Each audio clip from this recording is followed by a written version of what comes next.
Good afternoon.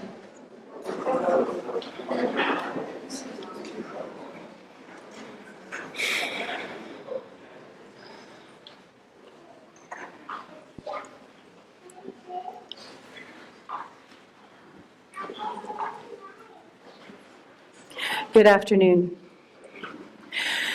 My name is the Reverend Megan Owens, and I welcome you as the pastor of the Pilgrim Congregational United Church of Christ to the celebration of life of William Joseph Hoxie. I would like to extend my thanks to my colleague and friend, the Reverend Lynn, Fritz, and the Center for Spiritual Living for their generosity and hospitality and organizational assistance. And I extend my thanks to all of you for being here as we celebrate the life of a beautiful young man.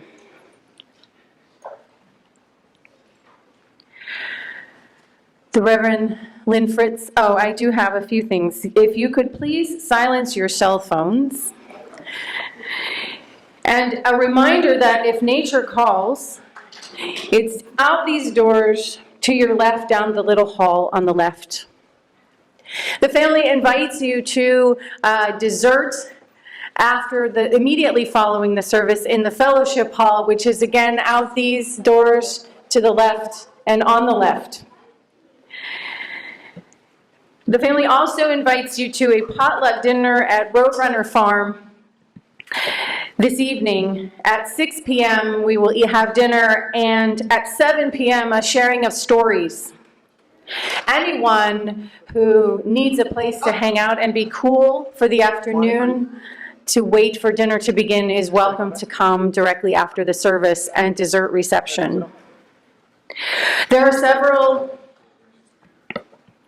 organizations that were close to William's heart and to the Hoxie family's heart, and we invite you to donate to any one of them in memory of Will. And there is a handout in the back on the same table as the programs, and I invite you to grab one of those and make a donation in memory of William.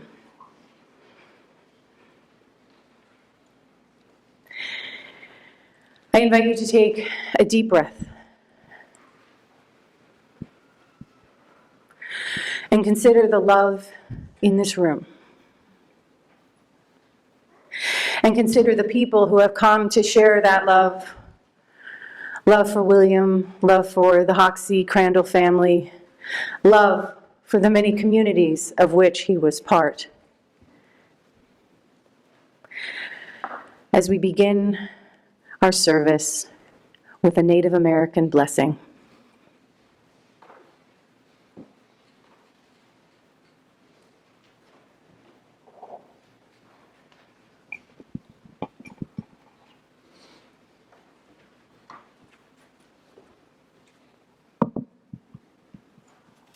To participate, I'm going to ask you to stand if you're able. Don't feel like you have to if it's a struggle. Usually we use sage for purification. I'm lighting one leaf.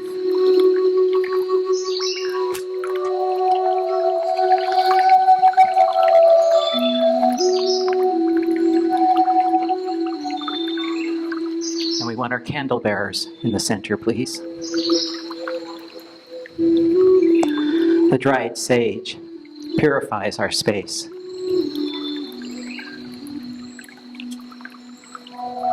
And we begin by honoring the spirit of the East. I ask you to face the East. This is the spirit of light that represents each sunrise, each day of life. No matter where we are in our journey, we begin fresh and new each and every day. So we honor the spirit of the East, the spirit of light. We turn a quarter turn to the right, facing the spirit of the South, honoring the spirit of creation. It is the spirit of creation that is represented by our warm summer winds. Those summer winds unfurl the leaves of life.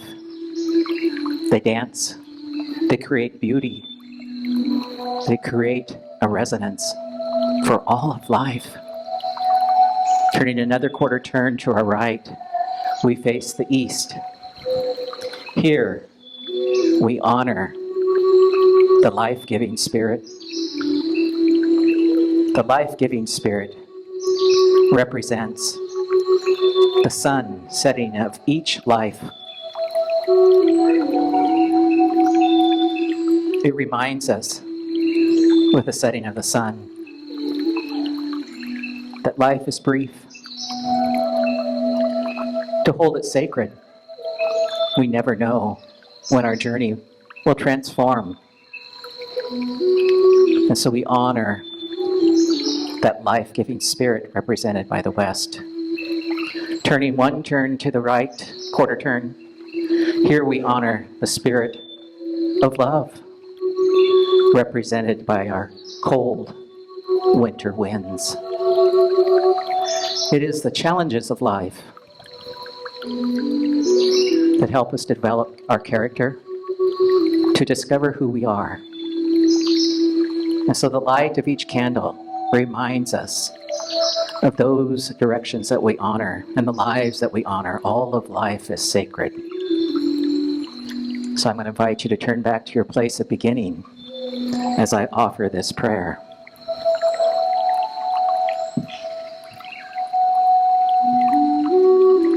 Great Spirit, Creator, we are here honoring Grandfather Sky, Grandmother Earth, all of the two-legged, the four-legged, the winged creatures, the rocks and minerals, the plant life, our insect brothers and sisters, the life that fills our waterways, and the life-giving energy of water itself, and to the one ocean, to our brothers and sister trees who share the breath of life, the spirit of life with us. And as we come together in this community, the spirit of love is present. Will is present. His love of the outdoors, the many rivers. He now is traversing new rivers. His light will never be extinguished, transformed, walking on to new expressions. We express our love, even our sadness, as we come together to celebrate his life, all the many diverse ways he expressed. And yes, we will miss him.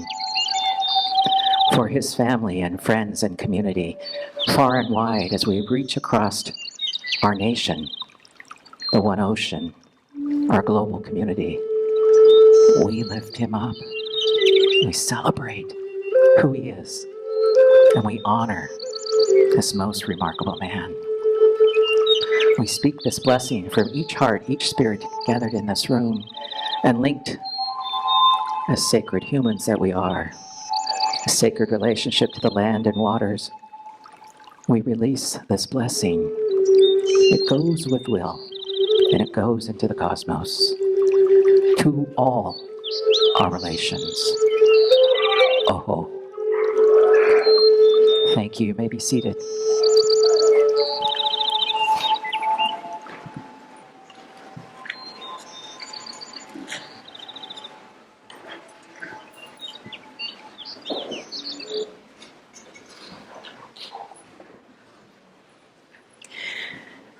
Thank you. I now invite the Pilgrim Choir to join me. They are going to lead all of you. You may remain seated if you choose, in Down to the River to Pray. And the Pilgrim, the words are printed in the bulletin. The choir is going to sing the first verse, And then I will invite you all to join in as the second verse begins.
I call Mimi Hoxie as we pause to remember those in the river community lost this year.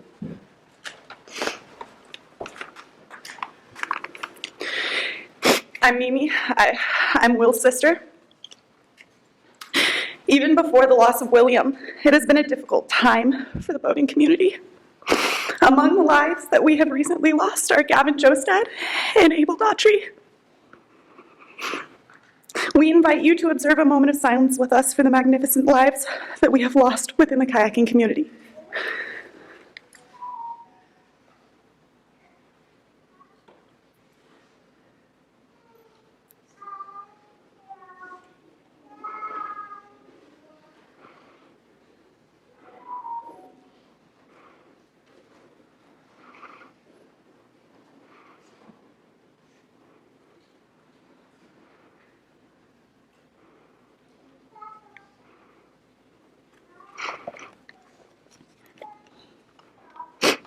Thank you.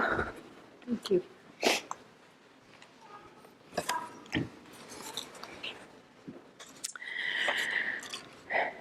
So there is one change.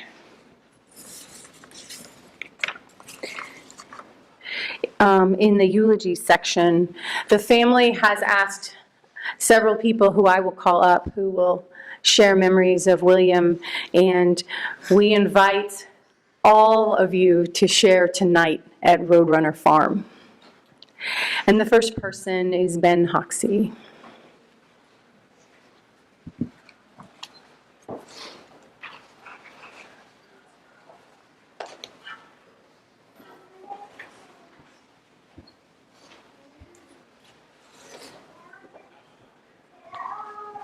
Love you, Ben. Hi, everybody. It was kind of difficult for me to capture this whole thing on a few pieces of paper, so I'm sorry if it's a little bit long, but bear with me, and we may have to pass it on to other people. So anyway, I'll get on to it. Thank you all for coming to this celebration of the life of my brother, William J. Hoxie. A life that, as many of you know, was as big as a life can possibly be. His epic legend echoes in the hearts of everyone in this room and far beyond, all across the planet. It is impossible to ignore the immense sadness his loss has caused on the world, the community, the family, and in many ways, this feeling is a testament to his greatness, but it must not be where we dwell. Instead, I am tasked today with describing a person so huge, so epic, so everywhere, so loved, so loving, so individual, so passionate, so strong, so careful and gentle, so important and so real, I believe it will be impossible to succeed in this endeavor. My brother made a point to know everyone and at the same time be unknowable. His lifestyle allowed him to follow his heart across the land, leaving behind a trail of connections, memories, lost shoes, and kayak gear. He made sure that everyone had a piece, but no one had the whole thing. That part, the whole thing, was for him. These are the parts that I know. As if to confirm that there was never and would never be a plan, William came into this world via surprise.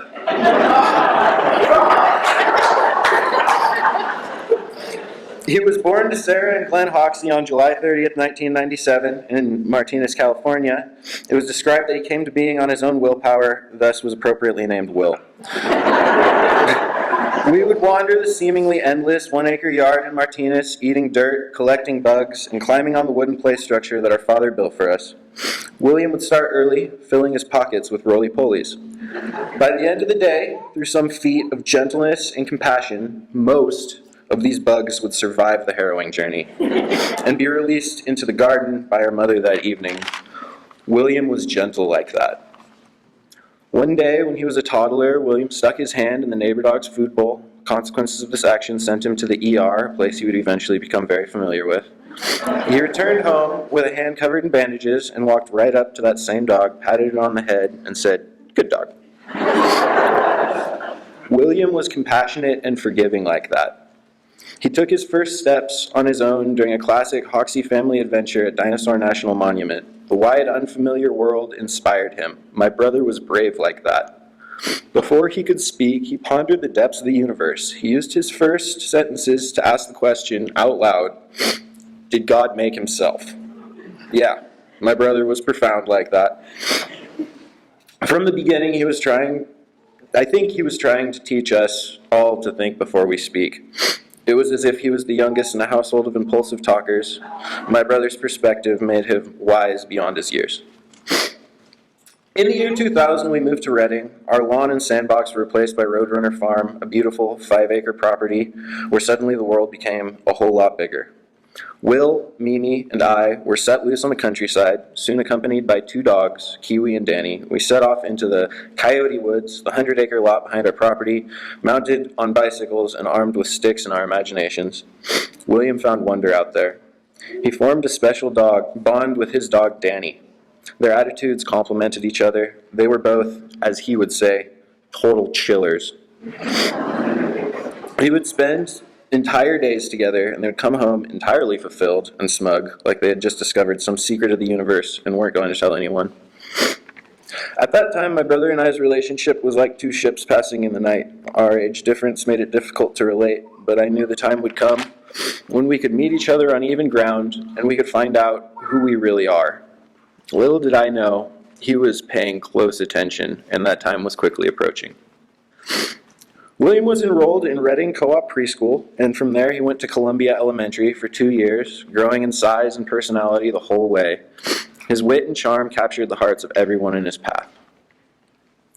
When Will was 8 years old, he had an experience that would change his life forever. In the summer of 2005, we packed up the van with all sorts of crazy-looking stuff. We crammed in and we drove for 2 days across the desert. We were accompanied by our good friends, the Thomases, the Greenfields, and the Van Shaws, and our mission was the Green River, Utah, Desolation Gray Canyons. This would be an 8-day expedition through Canyonlands and William's first river trip. In those glorious canyon walls, we had our first taste of the life that would capture our hearts and minds, drive us, connect us, give us purpose. It was there that we learned the truth, that our souls would be forever bonded to and by the river. Will saw sandstone arches, petroglyphs, and giant cathedral canyon walls. He floated through the dramatic rapids and scenery with confidence, as if he knew this was it. This was what he was searching for. It was on this trip he and the nicknamed Eddie found fossils in the rocks and began his journey with the river. At the end of that summer, Will was enrolled at Chrysalis Charter School, a science-based elementary and middle school that made it its mission to harbor curiosity, confidence, and science exploration in the natural world. And for the next 5 years, his turbocharged personality, talent, and charisma grew exponentially, as well as his knowledge and size. Attending a school that focused on natural science stoked his flame. He went on field studies, encouraging him to roll over logs, explore the outside world. He competed in Odyssey of the Mind and participated in many creative projects, and during the summers, we would go rafting. We did the John Day, the Snake, the Oahe, the American, the Salmon, the Rogue, the Trinity, not to mention quite a few. At some point along the way, I discovered kayaking. William was, at the time, more interested in catching frogs, finding heart rocks. He made it clear to me early that his relationship with the river was his own, and so was his life.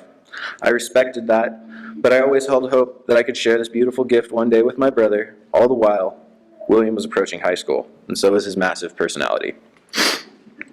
I think it's a good time to mention Camp Cazadero. It was an open and affirming safe summer camp set in the coastal redwoods. We each would spend about a week there during the summer. This was a place where William could grow as an individual in a free spirit. Every time he attended, he came back different. We all did. The camp focused on spiritual development as well as community building and social and environmental awareness. I believe it was a place where William learned how to express his truest self without the burdens of social pressure or the overbearing presence of his family. That place made a profound impact on his ability to socialize and grow him as a person. He loved Camp Cazadero. In summer of 2012, William enrolled at Foothill High School. I did not know my brother well back then as I was on my own quest, but what I have gathered is this. My brother was a social legend. His wit and personality quickly overwhelmed the school. William competed in cross country and track, using his athletic talents to take him to championships. He made the cut for advanced drama and moved his classmates with his humor and creative genius. He was also known for having a chinchilla in his pocket, like all the time. A chinchilla. Will knew how to crack up a crowd. He became a talented performing artist. The first time I heard him play guitar with my mother, it brought me to tears. William attended our father's math class and enrolled in Fire Academy, and soon found out he could throw one heck of a party, for those of you who know. Will rode on a cloud of talent, wit, athletic prowess, comedy, good looks, and hopes and dreams. I also hear he was a very amusing Powder Puff cheerleader. Will would graduate from Foothill High School and the Fire Academy in 2016. In the fall, before he graduated, our father and I introduced him to Burnt Ranch Gorge, a section of river in Trinity County that would become very near and dear to all of us. With Will and our dad by my side, accompanied by my boss Dave and friend Bill, we won the 2015 Cali Burn Fest raft race by a significant margin.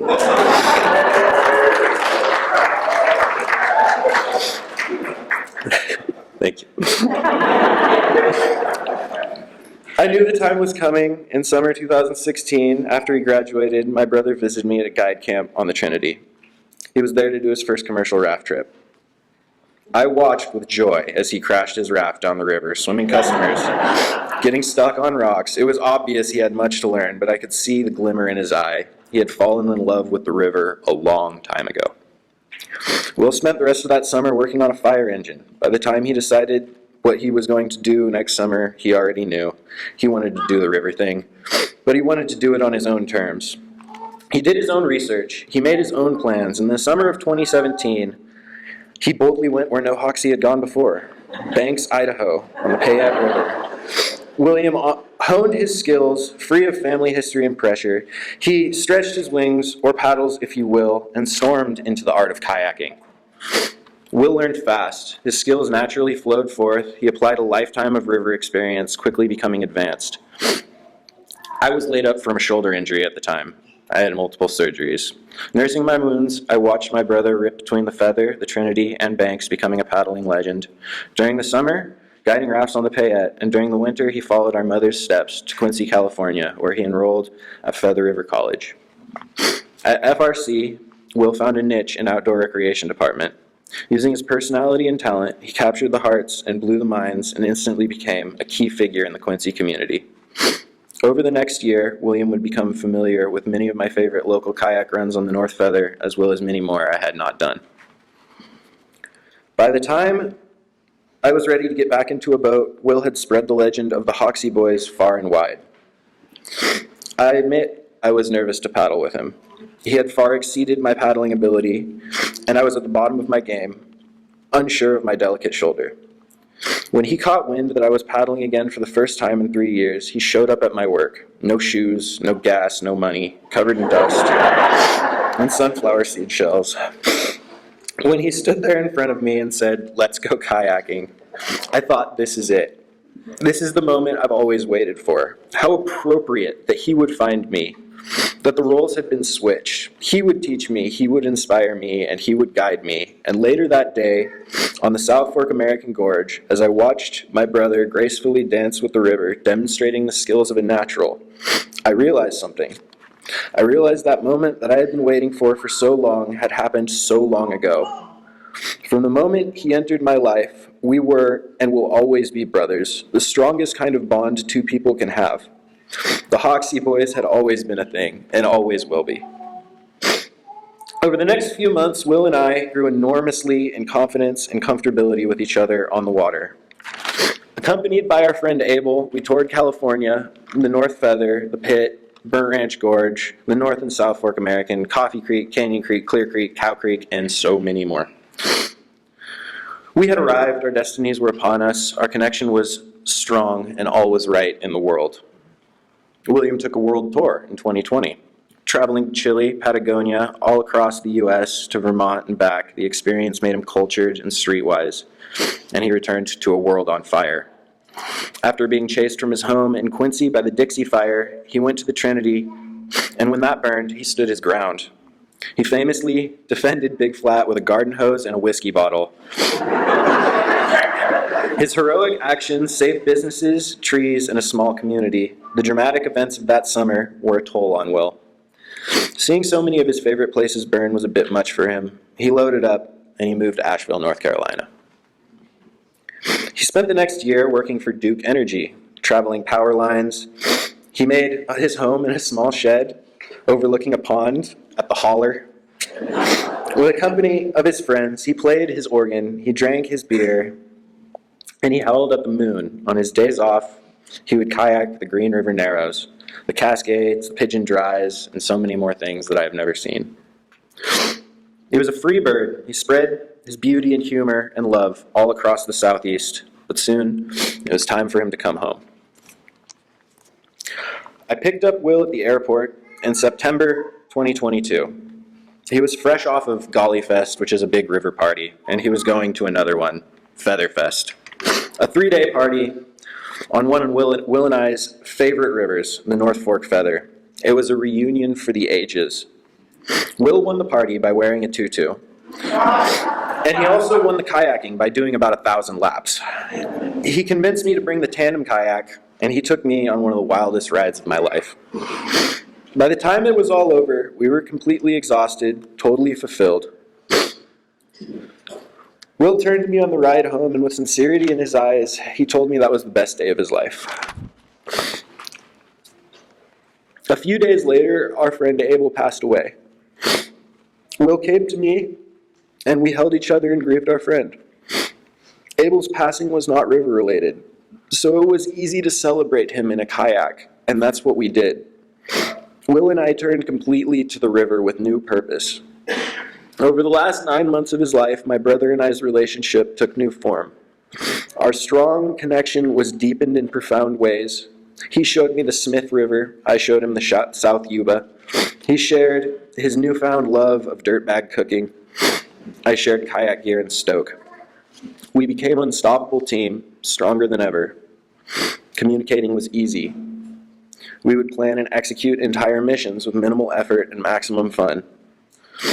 Before he left for Kernville, we did one final epic, the North Fork Trinity. Last story, I promise.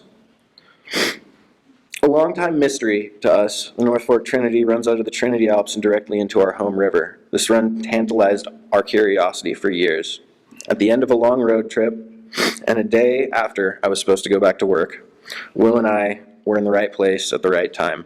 I called my boss. We committed to showing ourselves and 3 friends down this legendary section. Will and I took leadership roles right off the bat, and gently and efficiently, we made quick work of the 15 miles. We ended our day at the camp where we had spent many nights growing up, pondering what was upstream. It was a life goal for both of us, and possibly the best day of my life. William spent the next week or so with me. We kayaked every day on the South Fork American. We made one quick trip to the North Yuba. We had dinner with our mother at a round table in Auburn. He spent one more night with me. He gave me a hug in the driveway. He told me that he loved me, and he left his shoes in my car.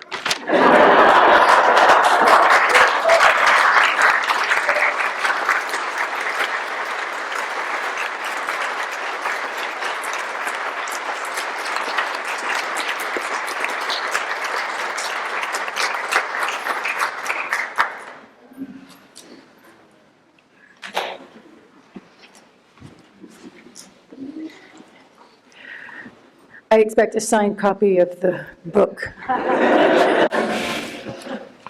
Thank you for that beautiful, beautiful tribute. Next, Paul.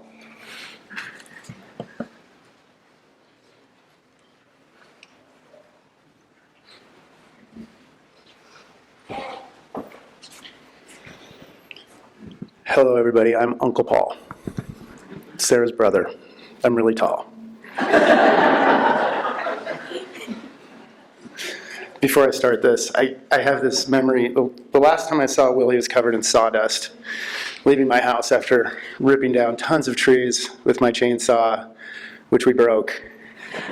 And we had to go get a new chain and all that fun stuff. He was such a hard worker, and we had so much fun together as he stayed at our house. And just a beautiful memory. I sent this to Mimi 2 weeks ago, right when I got the news. And I was working in Los Angeles, and I immediately jumped on a plane and flew to Redding. I live in Northern California, but I had to get home, and I went straight to Sara and Glenn and Mimi. Here's what I sent her. Will was in the heart and soul of his life, his world, his playground. He was and still is, no doubt, smiling with adrenaline rushing through his body, his brain, his soul. He was and still is living in his river of life, his sanctuary, his church. He's in the place he felt most alive, therefore he will live forever. He's exactly where he was born to live, and his spirit will always play in the water with all of us. Leave not this world a sad but happy soul, and shred the eddy, surf the waves, and drop the falls you were meant to do. Do this forever, and forever will be yours. God rest his soul, mind, and body. Will, we thank you for sharing your heart with all of us. Forever you will be with us. And God, please turn our sorrow into treasured gold.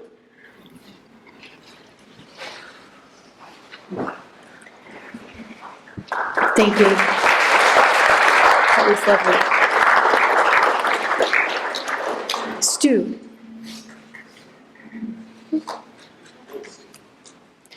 Sue. Shane.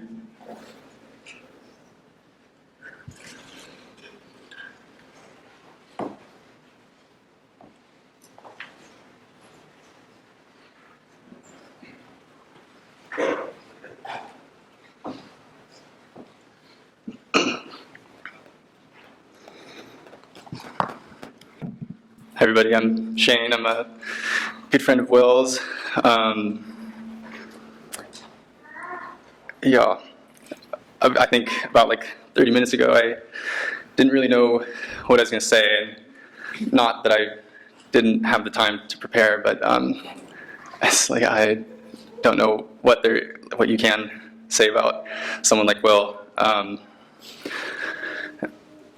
was pretty angry thinking about Will being so young. I'm 3 weeks older than him, and it felt really unfair. And I spent a lot of time thinking about that, and I realized how hard Will lived in his 25 years. It's like, I haven't lived anywhere close to that hard. He really squeezed every last drop. And that's felt comforting in those times.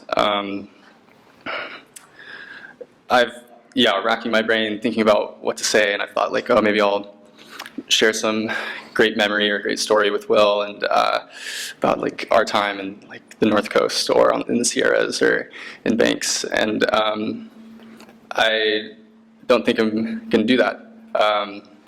It would probably be about him picking up my pieces and putting me back together after a scary swim and having to talk me off the ledge.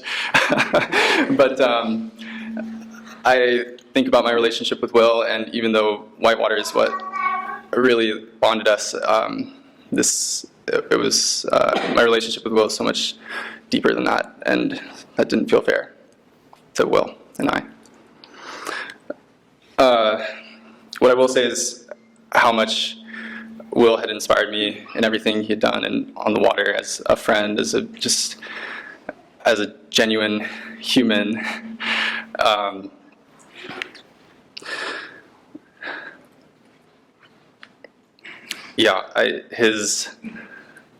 I know that I'm a different person today because I've known Will. His drive to follow a passion that we all know of Will. How big of a heart he had, how much he loved unconditionally, and how free of judgment I felt I could be totally myself with him. And the relationship I have with him, I don't feel I'll never get that again. I'm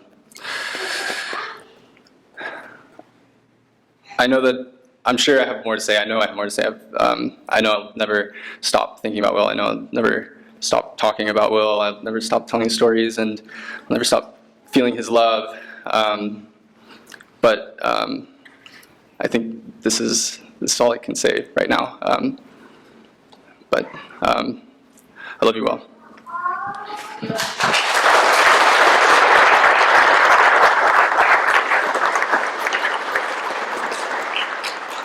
When we speak authentically from the heart, it's always the right thing to say. Yuri.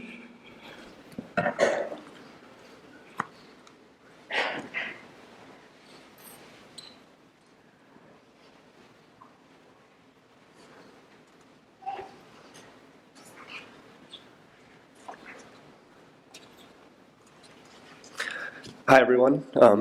I'm Yuri. I'm a friend. I wrote some words for Will that I wasn't necessarily planning on sharing with anyone, but here we are. So I'm going to read what I have. Here it goes. To my friend and to my teacher, to the best leader I have ever known. The world is forever a less wondrous place without you in it. You have such a natural gift for bringing people together. Even now, with you gone, I feel a new type of love, a love I've never felt before, from the friends we share. I know the term river community means something a little different to everyone, but to me, to my river community, you are the most important person in it.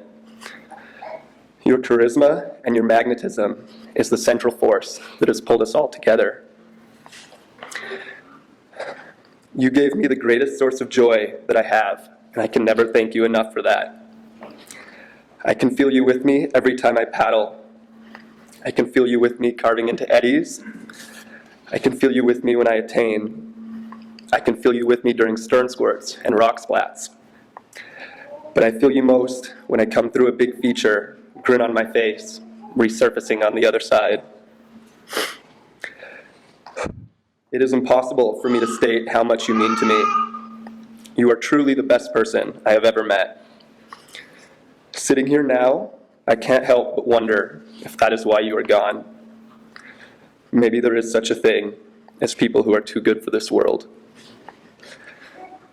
I feel so much love for you. Your good friend.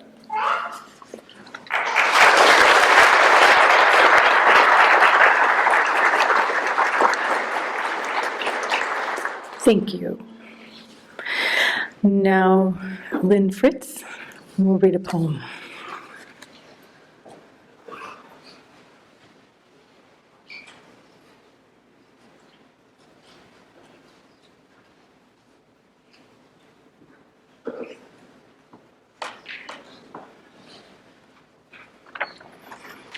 I would invite you, if you're comfortable, just for a moment, to close your eyes and get an image of Will.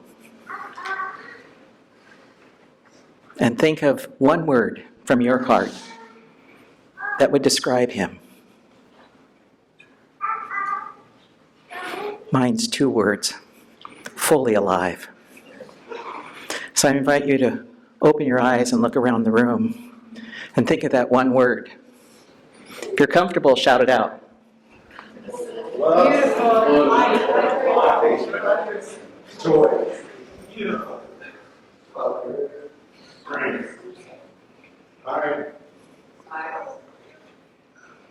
Remarkable man.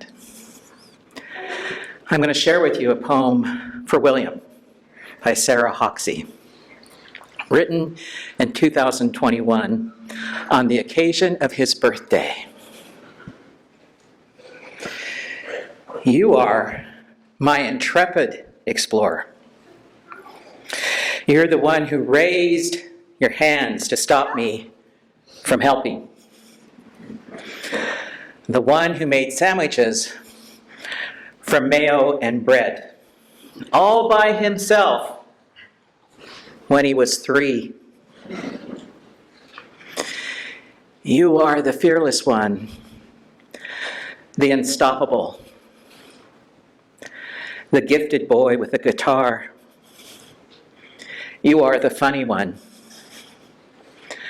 who left the people with fresh air of hilarity in their lungs. Fresh air of hilarity in their lungs. You are the mad riverman, the big boy on the small boat,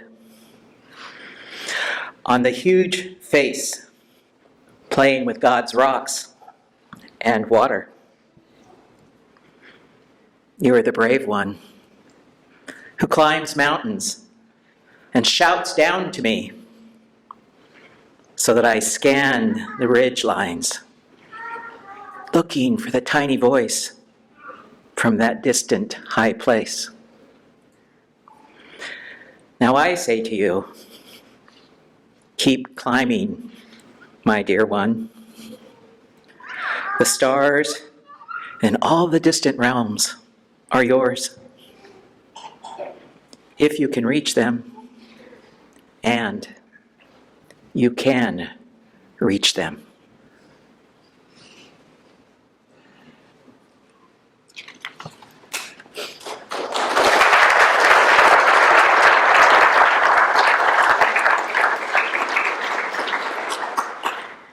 Thank you. That was beautiful.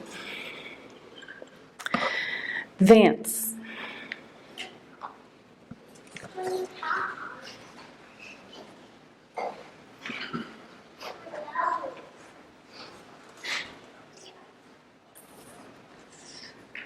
Hey everybody, I'm Vance. I'm a good friend of the Hoxie boys. They have been one of the biggest positive things in my life, and there's not. It's hard to describe what both of them have done for me, and and for everybody here. I know, but I got to paddle with Will a couple times, and every time I could tell you a story from that trip or from that river that stood out to me, and something that I thought was funny or amazing or something that he taught me. He definitely got around.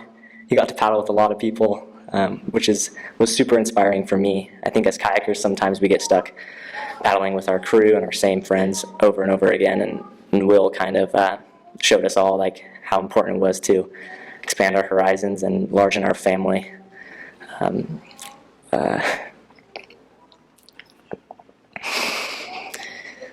One of those moments I have with Will, kind of random, but it sticks out to me, and especially seeing everyone here barefoot, is we were at Featherfest last year, and we were chatting after, and we're like, hey, we're going to Fordyce in a week, you should come. And he decided to tag along. Me and Cameron drove up to Auburn to pick him up, and we pulled off on the side of the highway to leave his car somewhere so we could carpool there. And he gets out of the car, he starts moving back and forth, putting his stuff from one car to the other, and I'm like, oh, he has quite a bit of stuff, maybe I should get out and help. So I walk around, I'm starting to get his gear with him, and I'm like, Will, like, you have no shoes on? He's like, yeah, it's good. I'm like, dude, there is glass everywhere. And he's just been walking back and forth like it was nothing. He looks down at his feet and he goes, oh, shit.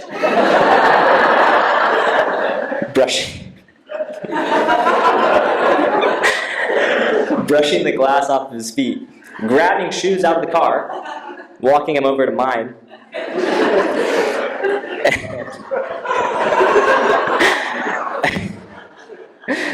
Why he didn't have them on, I don't know. But yeah, we went the rest of the day and had like an amazing day, and I'll always remember just being with him and seeing him smiling on the river and just being that like kind, generous soul that we all know. And he taught me a lot about kindness. And Ben, I have to thank you too. You've been like an older brother to me, and I love you, and I love the whole Hoxie family.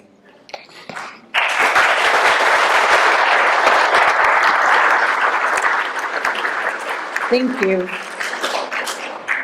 The glass story, I have to say, reminds me of a time when someone had to tell me that I had a holly leaf stuck in my foot, because that was how big the callus was. I relate. Brianna.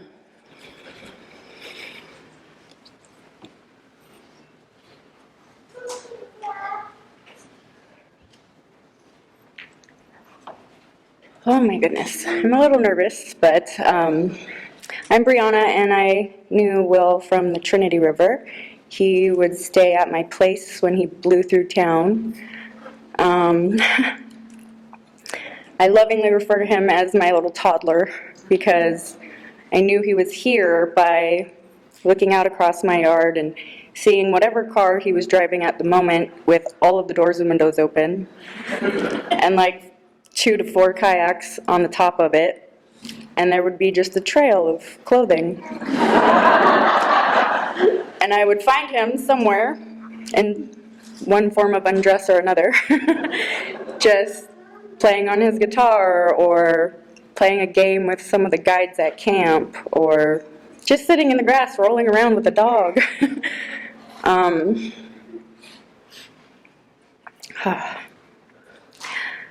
During the monument fire, my place was the one that he was staying at and that he helped save.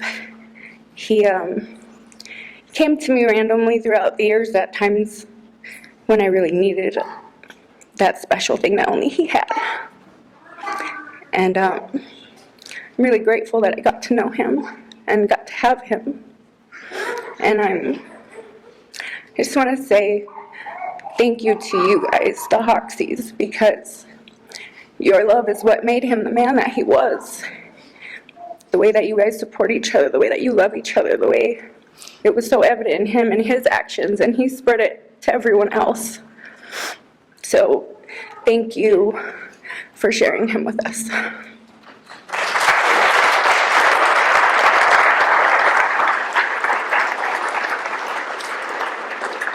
Thank you. Nathan. Tim.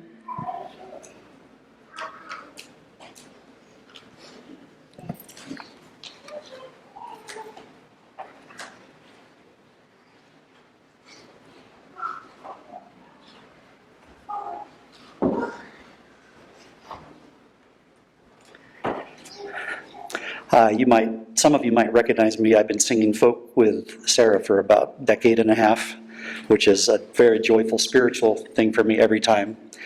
So I want to talk a little bit about Will. Before I sang with Sara, I actually met her through Chrysalis because our children attended there. And so we were connected with Odyssey of the Mind and with trips to Lassen and all kinds of things. And my daughter Lily and Will became very good buddies, probably in 4th grade through 8th grade. They hung out the most.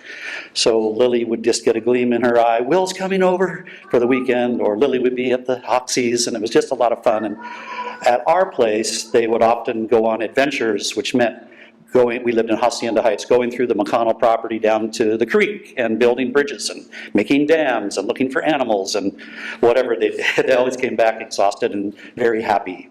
And we had a garage with music, drum sets and guitars, and so they were always playing music in some form. And one adventure they had was they would go out at night. Well, we think they were asleep, and adults would go to sleep, and I would hear splashing, and they'd be out in the pool at 2 a.m. swimming, but it was just kind of a fun thing. But one adventure they had many times I didn't realize is at night they would go onto the McConnell Foundation paved paths, which is closed after dark, and they played a game of hide and seek with a older gentleman on a cart.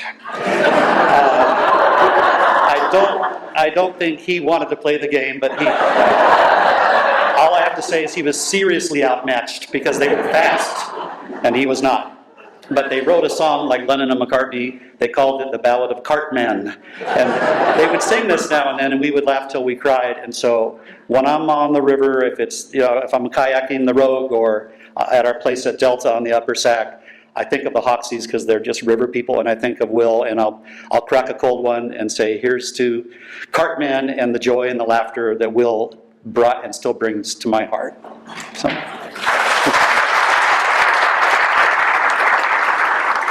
Thank you. Steve.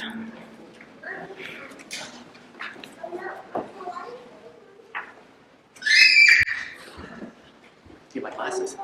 You need some glasses? I got it.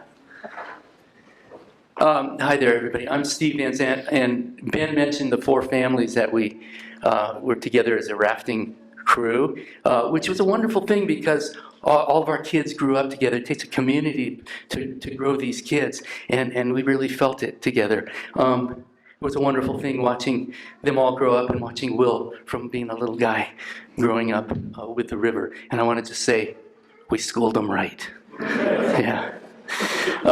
I grew up in a Baha'i family, and I want to share, before I share my thoughts here, there's a beautiful analogy in the Baha'i writings that questions, well, what is this life after life?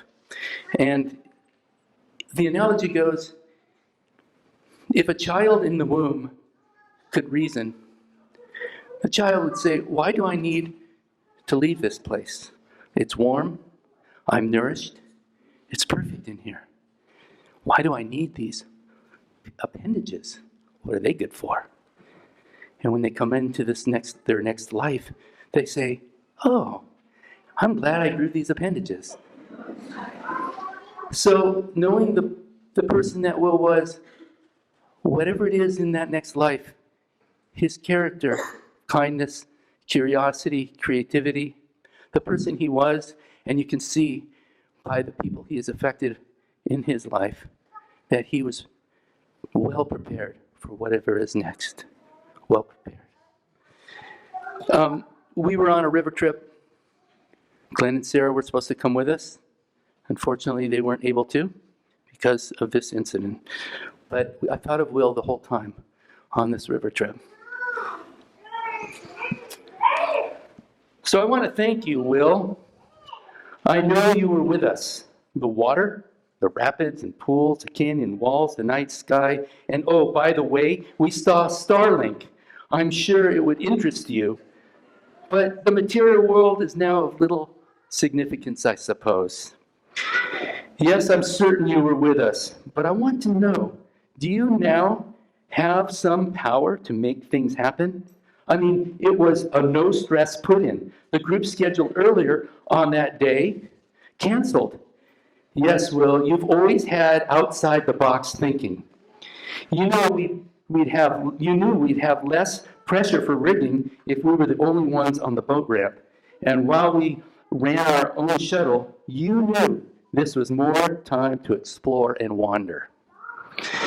Very thoughtful, Will, but that's a given. Were you being mischievous to my son Colin when the wind came back the other way and blew Colin's umbrella straight up? And did you then give him a helping hand in figuring out the mechanics of how to get it back to a usable state? Thank you, Will, for not only reminding us of you in all that you loved from the river to the canyon walls, but did you have a hand in the water flow so that 20 miles on the second day got us in before lunch? We kissed the tiger wall with you. And did you help us find the best ever groover spots? Now, this is what I wonder. Do you know the answers to the mysteries? After all, your ability to see in creative ways has helped us wonder about lots of things, like when you find a metal object or a bone or some other puzzling artifact. Well, if that's the case, riddle me this. It's always been my thought that the shapes in the canyon walls, eagles, lizards, bison, Egyptian kings, whales, prehistoric creatures, the diversity of human faces. In fact, I saw two characters from Bug's Life, the praying mantis and the caterpillar. It's always been my theory that they take on the shape of the world through time of the things they have seen. Do their spirits live in wind and rain and move like an artist's hand? Is this our gift to show us what you now know? It's just a taste of where one can fly. And thanks, Will, for the gift of song. And by the way, I looked up Dave Van Rourke. That was the last time I played music with you. You had discovered this artist. I'm going to learn some of those songs, Will. And thank you for the song that you gave to me that I wrote during the river. I'd like to play it for you now.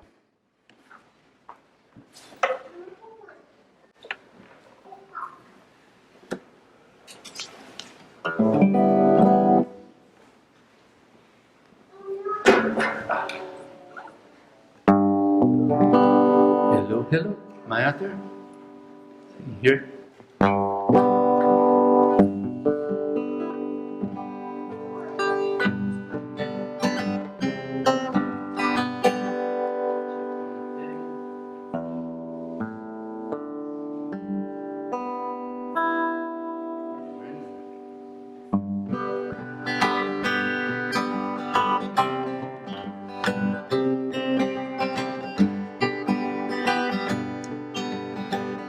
Out singing in the morning sun, breeze it sings too.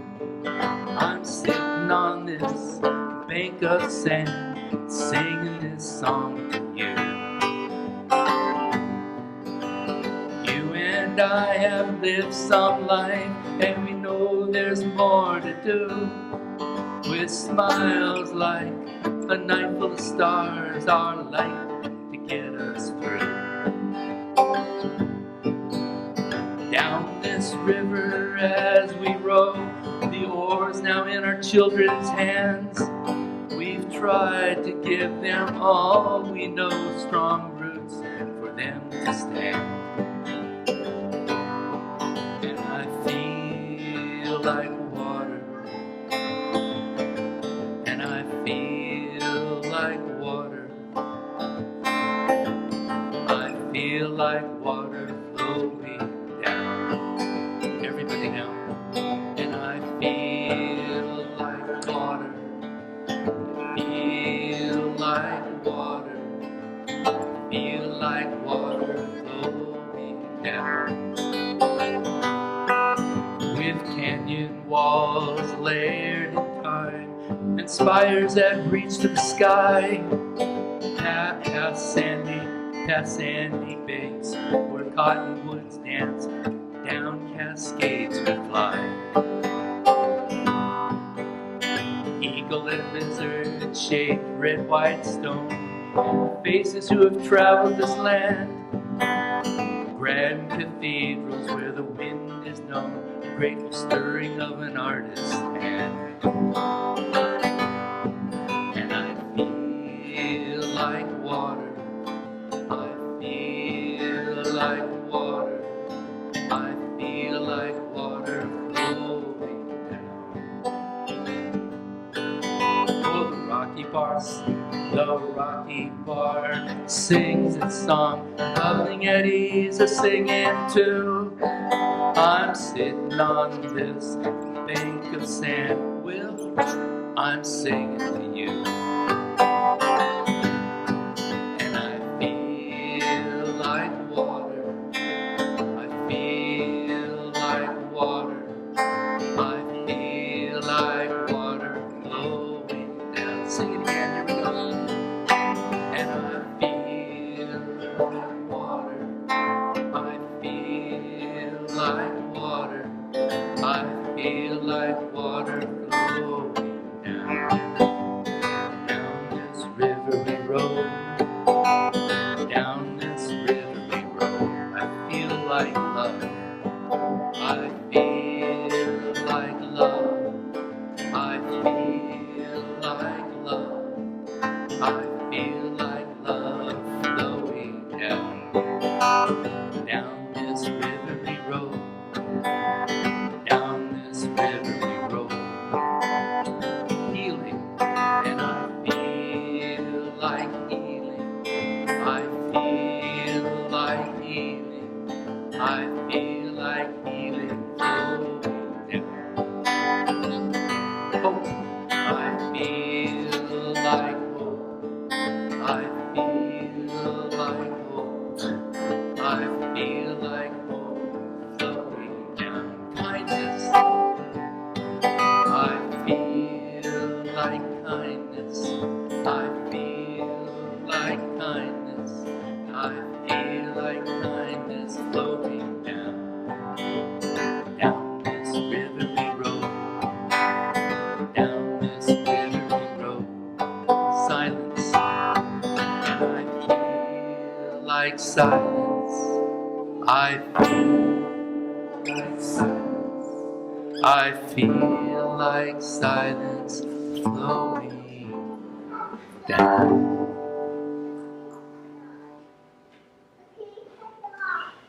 Thank you.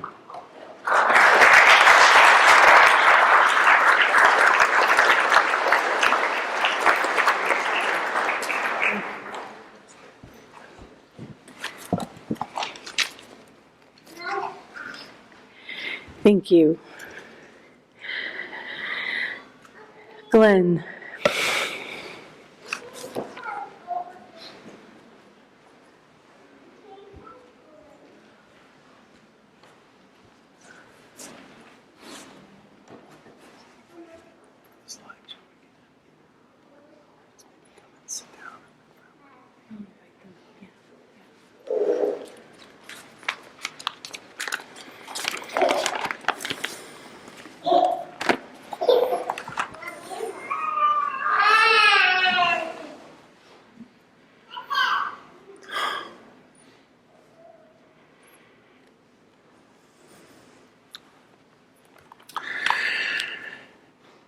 There's something I've noticed during the past several days. It seems to be significant, even critical to being human. Even when in the deepest despair is present, so too is the presence of love. As I look at all of you who love William and our family, that strange dichotomy is apparent. There are so many people to thank. I know the next bit might sound a little like an acceptance speech, but mentioning just a few of the many acts of love and kindness we experienced since the accident underscores my point. Lynn Siamek, a kayaker from Kernville, reaches out to us as a complete strangers and opens her beautiful home to me and my brothers Jerry and Mike so we can go to the Kern River. Stu, Megan, and Kevin Crandell arrived almost immediately after we heard the news of Will's accident with support, love, and intimate understanding of what was happening. They were a rock to stand on in a most difficult time. Paul, Betsy, Cody, Tallulah, Crandell, right after the accident and in the height of their grief, opened their home in Auburn to the extended Hoxie family, including visitors from the American River boating community.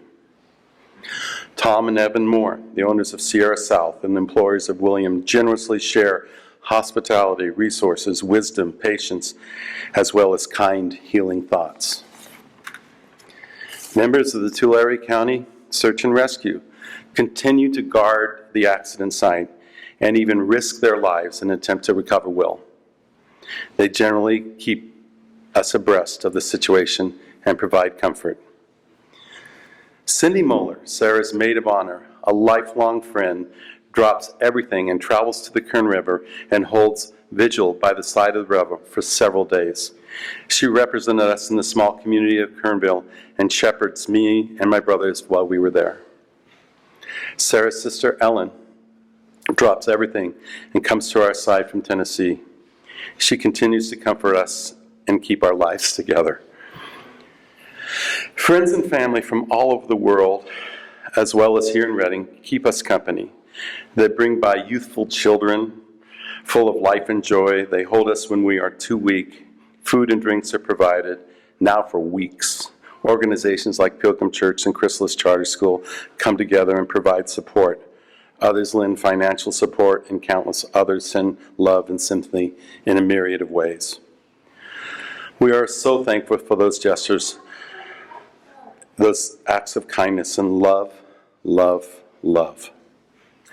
Before I go any further, I must say, I love Will. I'm so very proud of him. Ben and Mimi, I love you so very much. I'm so proud what you have accomplished in your young lives and the wonderful adults that you have become. Your partners, Dallas and Nina, are honored members of our family. They mean so much to Sara and me, especially in these last few days. As a father, I wish I could take this pain away, but alas, all I can do is offer to walk it with you. Sara, your strength and capacity to love continues to amaze me. Yes, you do have me, and I am so grateful. Through your example, the way you live your life, the choices you make every day, you taught Will and our children how to love life and to love each other. I know that together we can get through this. We shall continue to hold each other, and our union will continue to grow. I have to admit, I've experienced some very dark moments in the last few days. I never could imagine that such deep despair could be real. We are so very sad and need to stay in that place for a time being. But we cannot continue to live our lives as sad, sullen people. I am beginning to focus on how we can continue and how we can get back to happiness. We will find our way to return to the light. You, my friends, my family, you who share my path will be essential into me returning to the light. I will call on you. But I think the most important notion that will help me find the light is to remember Will, that beautiful, funny, independent, caring, loving explorer of the world, and also to remember this image in front of me now. This is symbol of just some of the people that my amazing son touched in some way. Please remember Will. Please take good care of each other. Try to make the planet a better place. And love, love, love.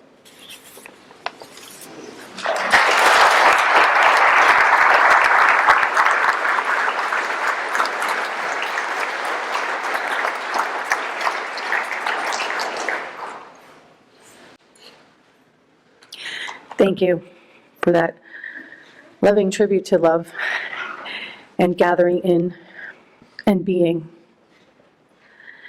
So I want to thank all of you who shared memories and stories and yourselves and the ways that you walked with Will through this life. And again, I invite others of you who have stories you're burning to tell to share them this evening at Roadrunner Farm. There is indeed a healing in the sharing of stories, and we thank you. So we are going to have a slideshow, but before we begin, I want to invite those of you who are in the foyer to come in. Come in, come in, come in. And you may sit up here. We want everyone to see this beautiful tribute. Come on up and sit on the floor. It's okay. And come on up. There are aisles.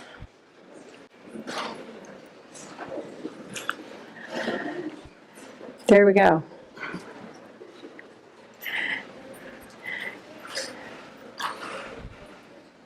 Welcome in.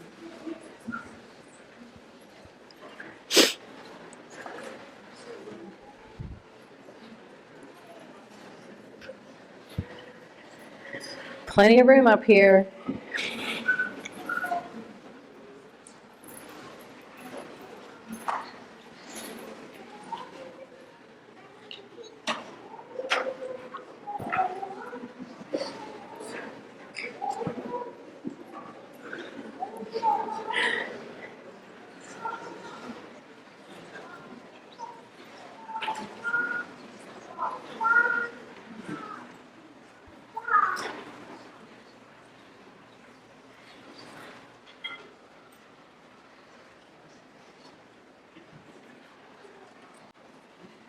Okay. Thank you for coming on in. So now we have a slideshow. Well, you come from the canyon, you live up there. There's silt in the water and spring in the air. It always confounds you, the way it surrounds you, the way that you can't keep away. And it's part of your life every day. And those from the canyon, they live on the edge. They straddle the boundaries, they sit on the edge, and they never look back. There's no reason, they know why they came. And you come from the canyon, you go back there. There's fish in the water, there's birds in the air, and it always confounds you, the way it surrounds you, the way that you can't keep away. And it's part of your life every day. And those from the canyon, they live on a stream. They know that the river flows best as they sing, and they never look down. There's no reason, they know why they came. You come from the canyon, you go back there. There's drums in the water, there's songs in the air, and it always confounds you, the way it surrounds you, the way that you can't keep away. And it's part of your life every day. And those from the canyon, they know about life. They know how an edge is sustained on a knife, and they look for the gold in the cracks. They sleep in the sand.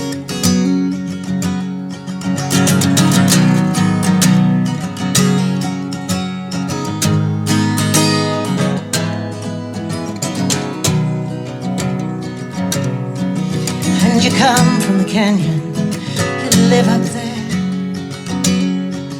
There's tears in the water and smoke in the air, and it always confounds you, the way it surrounds you, the way that you can't keep away. And it's part of your life every day. And those from the canyon know how to survive. It's give and it's take, and the canyon's alive, and they never think twice. never give up that sweet secret code. And you come from the canyon, you go back there. There's songs in the water, there's dreams in the air. And it always confounds you, the way it surrounds you, the way that you can't keep away. And it's part of your life every day.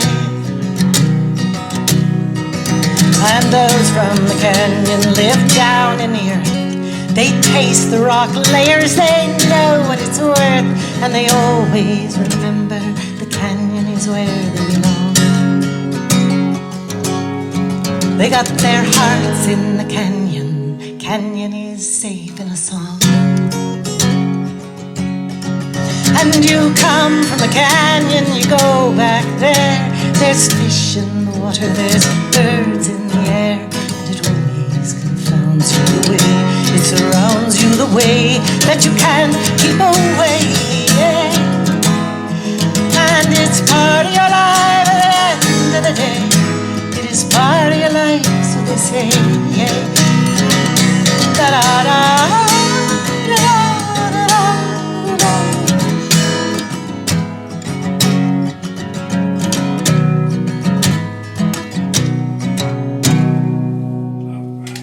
One, two, 3, 4.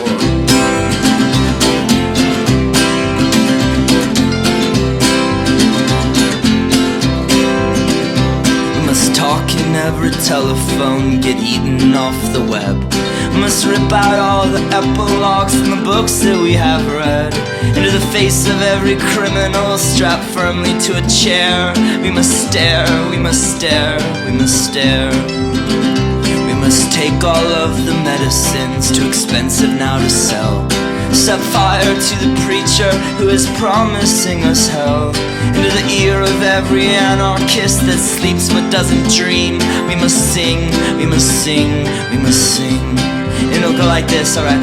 While my mother waters plants, my father loads his gun.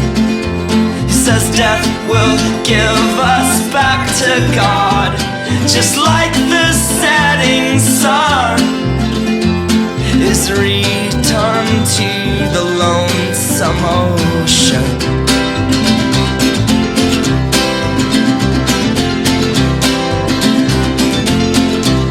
And then they splashed into the deep blue sea.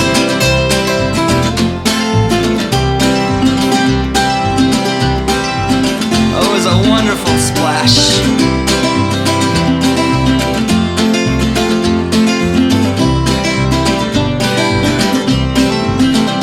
We must blend into the choir, sing ecstatic with the whole. Must memorize 9 numbers and deny we have a soul. Into this endless race for property and privilege to be won. We must run, we must run, we must run. We must hang up in the belfry where the bats in moonlight laugh. We must stare into a crystal ball and only see the past. Into the caverns of tomorrow with just our flashlights and our love. We must plunge, we must plunge, we must plunge. And then we'll get down there, way down to the very bottom of everything. And then we'll see it, oh we'll see it, we'll see it, we'll see it. Oh my morning's coming back. The whole world's waking up. All the city buses swimming past. I'm happy just because I found out I am really no one.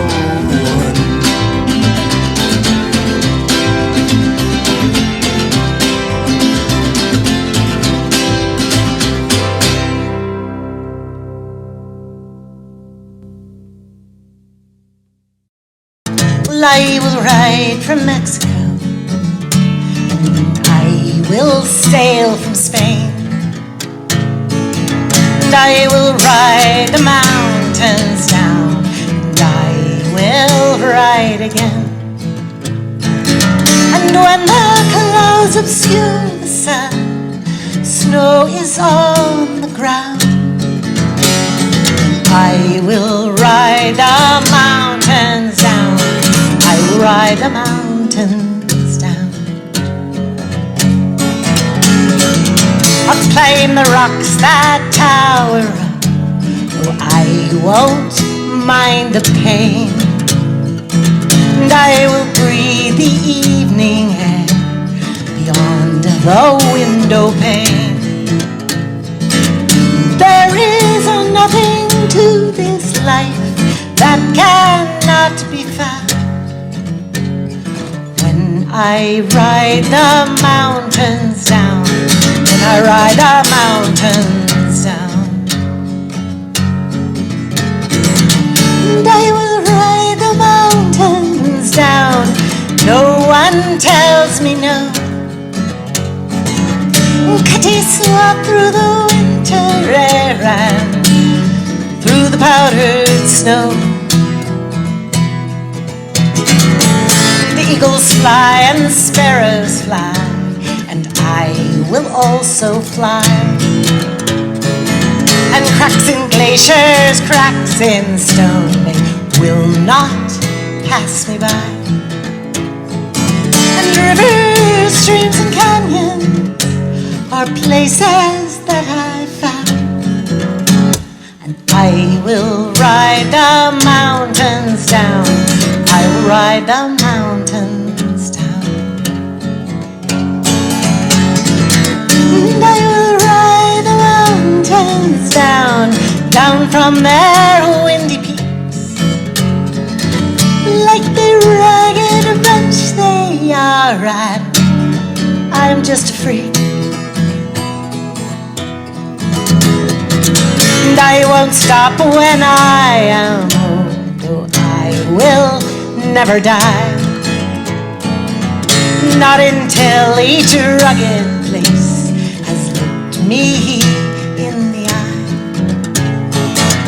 Anybody thinks to ask where I can be found, I am riding mountains down. Just tell them I'm riding mountains down. I am riding mountains down. I am riding mountains down. I will ride the mountains down.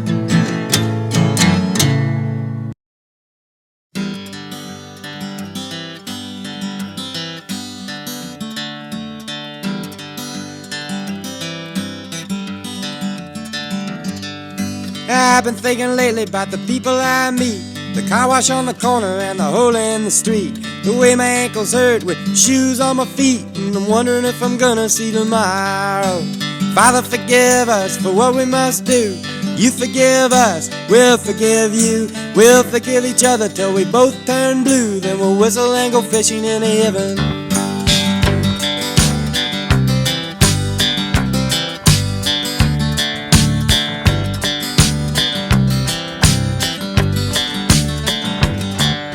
I was in the army, but I never dug a trench. Used to bust my knuckles on a monkey wrench. I go to town and drink, give the girls a pinch, but I don't think they ever even notice me. Father, forgive us for what we must do. You forgive us, we'll forgive you. We'll forgive each other till we both turn blue. Then we'll whistle and go fishing in heaven. Fish and whistle, or whistle and fish. Eat everything that they put on your dish. And when we get through, we'll make a big wish that we never have to do this again. Again. On my very first job I said thank you and please. They made me scrub a parking lot down on my knees. Then I got fired for being scared of bees, and they only give me 50 cents an hour. Father, forgive us for what we must do. You forgive us, we'll forgive you. We'll forgive each other till we both turn blue. Then we'll whistle and go fishing in heaven.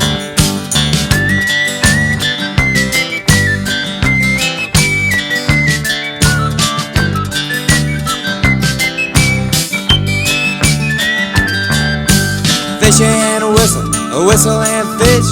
Eat everything that they put on your dish. And when we get through, we'll make a big wish that we never have to do this again. Oh, Father, forgive us for what we must do. You forgive us, we'll forgive you. We'll forgive each other till we both turn blue. Then we'll whistle and go fishing in heaven. We'll whistle and go fishing in heaven. We'll whistle and go fishing in heaven.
We're going to move along to the next thing. Is a musical tribute to Will by a great friend of the family and a great friend of Will, Sherry Curtis.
Thank you, Sherry. That was beautiful. Beautiful. Thank you.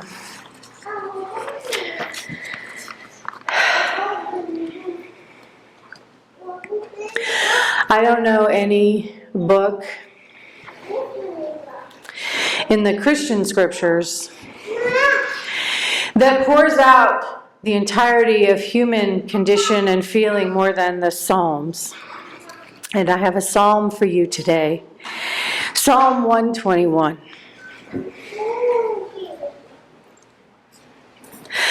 I lift up my eyes to the mountains. From where does my help come? My help comes from the Lord, the maker of heaven and earth. God will not let your foot slip. The one who watches over you will not slumber. Indeed, he who watches over Israel will neither slumber nor sleep. The Lord watches over you. The Lord is your shade at your right hand. The sun will not harm you by day, nor the moon by night. The Lord will keep you from all harm and will watch over your life. The Lord will watch your coming and your going, both now and evermore.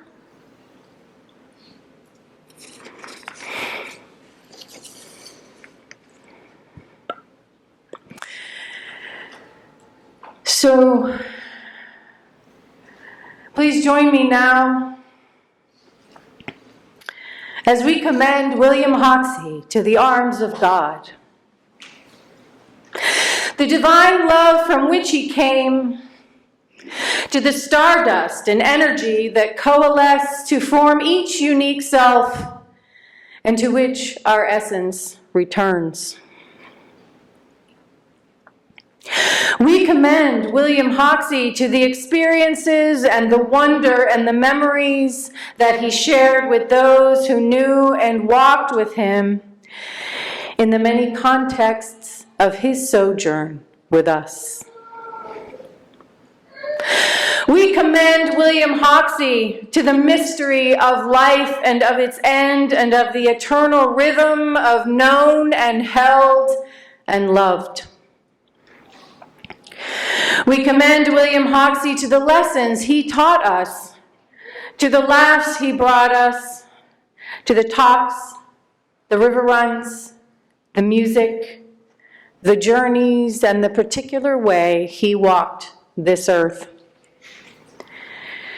We commend William Hoxie to the setting sun, the rising light, the deep blue sea, the molecules that I share, that you share, that we share with him each day from now until forever.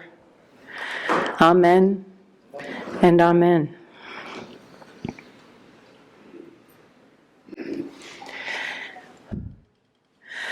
When I was young, I was the sun, shone through the trees, had all my visions. When I was young, I was the mountain, and all the birds sang in the trees. When I was young, I was the river, flowed through the mountains, down to the sea. When I was young, I was the ocean, played with my friends until the end. I am, I am, I am, I am, I am, I am, I am, I am. We are, we are, we are, we are, we are, we are, we are, we are,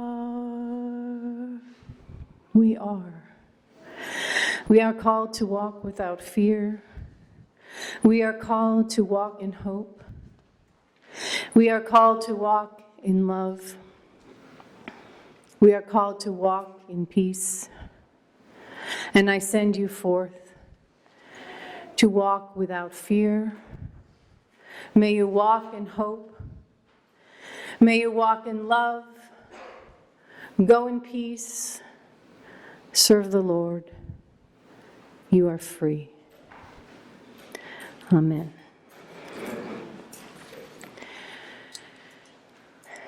And I thank you all for being here, and again invite you to join us for dessert, and then later this evening, starting at 6 at Roadrunner Farm for food and stories. Go well. Or now, or just barrel out to Roadrunner Farm and we'll meet you there.